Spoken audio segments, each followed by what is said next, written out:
प्यारे विद्यार्थियों, आज के इस वीडियो में आपका पुनः स्वागत अभिनंदन है। आज के इस वीडियो में हम अति महत्वपूर्ण प्रश्न उसको सरल करने वाले हैं। क्वेश्चन आप देख पा रहे हैं विद्यार्थियों। क्वेश्चन हमारा है, सिद्ध करो कि √2 अपरिमेय संख्या है। और यह क्वेश्चन बड़ा ही आसान है विद्यार्थियों। मैं आपको इस वीडियो के अंदर इस क्वेश्चन को बहुत ही आसानी से समझाऊंगा किस प्रकार आप बड़ी ही सरलता से, बड़ा ही सरल तरीके से इस क्वेश्चन को करेंगे।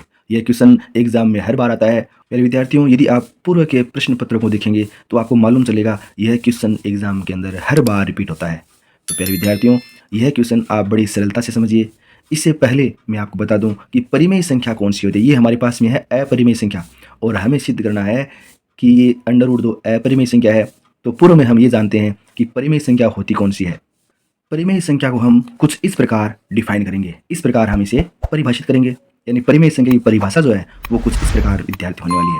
परिमेय संख्या ऐसी संख्याएं जिन्हें P/Q के रूप में व्यक्त किया जा सके।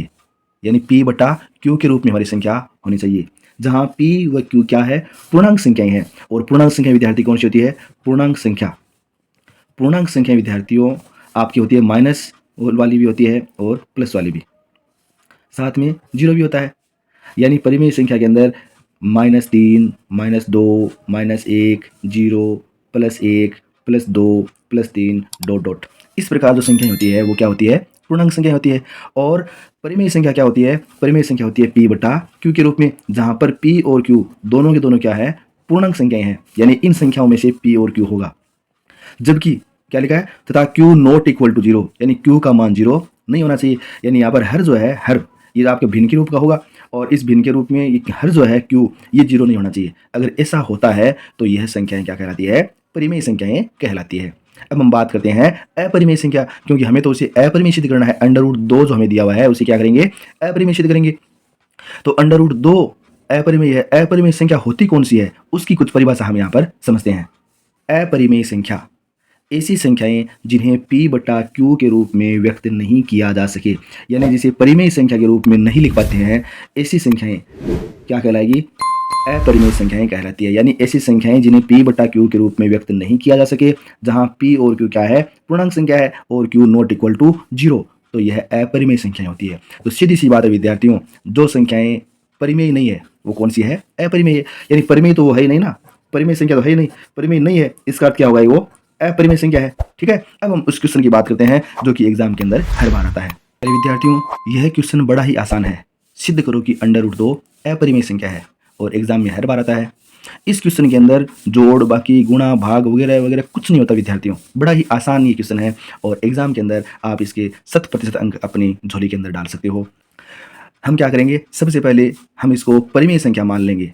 इसने कहा है कि ये अपरिमेय संख्या है, तो हम उल्टा चलेंगे। क्या करेंगे? हम उल्टा चलेंगे। माना √2 एक परिमेय संख्या है, और परिमेय संख्या होगी तो ये संख्या या तो P/Q के रूप में होती है, या फिर A/B के रूप में, यानी अंश बटे हर के रूप में होगी। तो हमने यहाँ पर A/B के रूप में इसे मान लिया। तो √2 बराबर क्या हो गया? A/B, क्योंकि हमने इसे परिमेय माना है, और परिमेय संख्या A/B के रूप में होगी, जैसा कि अभी अपनी परिभाषा के अंदर समझा इसे। तो √2 बराबर A/B, जहां A व B पूर्णांक, तथा एक लाइन ये आपको वर्ड ध्यान रखना, सह अभाज्य है। सह अभाज्य का अर्थ है कि जो अंश और हर है उनमें उभयनिष्ठ गुणनखंड नहीं है। यानी उभयनिष्ठ गुणनखंड है ही नहीं है, तो केवल एक है। यानी केवल और केवल एक जो है वो उभयनिष्ठ गुणनखंड होता है। यानी A व B सह अभाज्य होने चाहिए। इट मीन्स A व B में कोई उभयनिष्ठ गुणनखंड नहीं है। और B क्या होना चाहिए? B ≠ 0, यानी हर का मान जो वो क्या होना चाहिए? 0 नहीं होना चाहिए। तो ये हमने यहाँ पर अभी तक परिभाषा के अनुसार ये लाइन जो है हमने यहाँ पर लिखी है। अब हम बात करते हैं आगे प्रश्न को कैसे सरल करेंगे। अब अभी हमने यहाँ पर ये लिखा था कि √2 बराबर क्या होता है? A/B। तो यहाँ पर ये राइट साइड में अंश और हर है, तो इस साइड में भी अपन क्या कर देंगे? अंश और हर बना देते हैं। और अब हम यहाँ पर क्या करेंगे? वज्र गुणा करेंगे, तिरछा गुणा करेंगे। तो B क्या होगा? √2 से गुणा हो जाएगा, तो क्या आएगा? √2B। और ये एक है वो गुणा होगा A से, क्या आ जाएगा? A आ जाएगा। यानी हमारे पास में ये इक्वेशन आती है √2B बराबर A। और अब हमारा टारगेट क्या होगा? मुख्य हमारा उद्देश्य है वो है कि वर्गमूल है उसे हटाना है।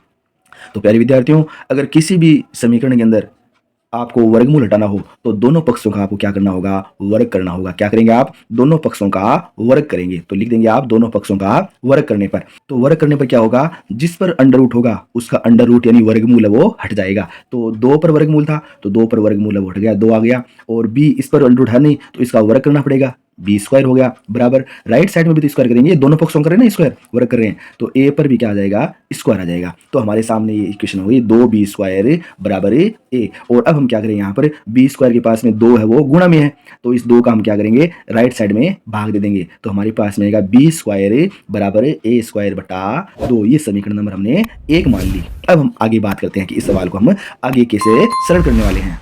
प्यारे विद्यार्थियों, एक प्रमेय है उसका हमने यहाँ पर उपयोग किया। यहाँ पर आप जो 2 लाइन्स देख रहे हैं ये लाइन हमने उस प्रमेय के अनुसार ली है। प्रमेय क्या होती है, यदि किसी संख्या ए स्क्वायर को p विभाजित करता है, यानी ए स्क्वायर जो संख्या है वो p से विभाजित होती है तो a जो है वो भी क्या हो जाएगा, p से विभाजित हो जाएगा। यानी ए स्क्वायर अगर p से विभाजित हो रहा है तो a भी क्या होगा, p से विभाजित होगा। यानी ए स्क्वायर की जगह तो हमारे पास में ए स्क्वायर यानी वर्ग संख्या दी हुई है, हमारे पास में क्या ये वर्ग संख्या है। और p की जगह हमारे पास में 2 है। तो हम प्रमेय का उपयोग इस प्रकार कर रहे हैं, चूंकि ए स्क्वायर आप देख रहे हैं ना, ए स्क्वायर 2 से विभाजित हो रहा है, यानी ए स्क्वायर में 2 का पूरा पूरा भाग जाता है। विभाजित होने का अर्थ क्या है कि उसमें पूरा पूरा भाग जा रहा है। तो ए स्क्वायर 2 से विभाजित होता है, हमने लिखा है चूंकि ए स्क्वायर 2 से विभाजित है इसलिए ए भी 2 से विभाजित होगा। यानी ए भी 2 से विभाजित होगा, इसका अर्थ हो गया कि ए में 2 का पूरा पूरा भाग जाता है। जैसे कि ए हमारे पास में और ए में 2 का पूरा पूरा भाग जाता है, 2 का पूरा पूरा भाग जाएगा। हम मान लेते हैं किसी स्थिर संख्या सी के बराबर, यानी यहाँ पर ए बार भाग पूरा पूरा चला गया और शेषफल 0 आ गया। कुछ भी संख्या यहाँ पर हो सकती थी, हमने पूरा पूरा भाग दिया। जैसे एक एग्जाम्पल लेते हैं 4 में भाग जाता है 2 का, 4 वर्ग संख्या है क्योंकि 4 का वर्गमूल आता है। 4 में 2 का पूरा पूरा भाग जाता है 2 बार, तो यहाँ पर ये शेषफल 0 आ गया और भागफल ये 2 बार गया, इसे हम सी मान रहे हैं कि सी बार भाग गया।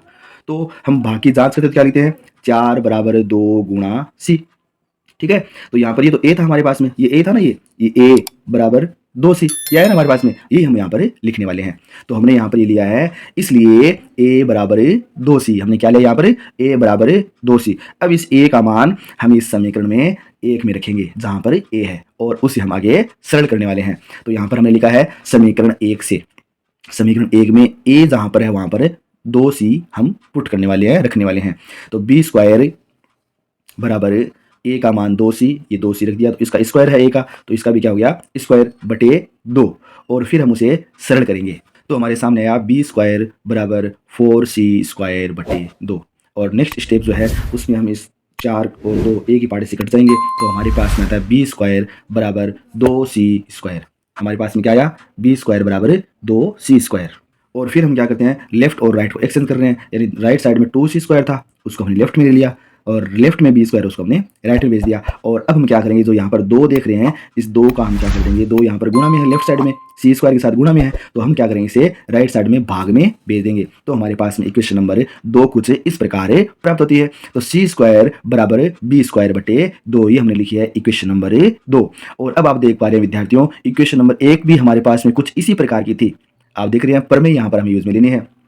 आप देख रहे हैं ये वर्ग संख्या है b स्क्वायर, ये वर्ग संख्या b स्क्वायर 2 से विभाजित है, इसका अर्थ ये हो गया b जो है वो भी क्या होगा 2 से विभाजित होगा। तो हमें यहाँ पर ये लाइन इस प्रकार लिखनी है, चूंकि b स्क्वायर 2 से विभाजित है इसलिए b भी 2 से विभाजित होगा।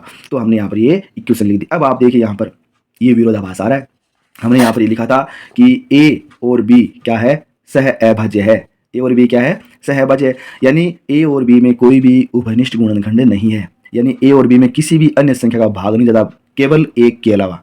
जबकि आप देख पा रहे हैं हमने यहाँ पर पूर्व में लिखा था कि a में 2 का भाग जाता है और अब देख रहे हैं b में भी 2 का भाग जा रहा है, जो कि क्या हो गया, विरोधाभास हो गया। इसका अर्थ ये हो गया हमने अब जो रिजल्ट निकाला है वो गलत है, या फिर पूर्व में तो हमने मानकर चले हैं कि ये संख्या परिमेय संख्या है वो गलत है। तो हम देख पा रहे हैं यहाँ पर हम लाइन लिखेंगे जो कि विरोधाभास है कि a व b सह अभाज्य है, यानी सह अभाज्य विरोधाभास हो गया। इसका अर्थ ये रिजल्ट हमारे पास में जो हमने मानकर चला था वो रिजल्ट क्या आ गया, गलत हो गया। इसलिए हम क्या लिख देंगे, इसलिए मानकर चले थे शुरू में कि अंडर रूट 2 एक परिमेय संख्या है, लेकिन ये रिजल्ट हमारे विरोध में आ रहा है। इसका अर्थ ये हो गया कि अंडर रूट 2 एक अपरिमेय संख्या है और यही हमें यहाँ पर क्या करना था, सिद्ध करना था। तो प्यारे विद्यार्थियों, आज का यह वीडियो आपको कैसा लगा कमेंट करके ज़रूर बताएं।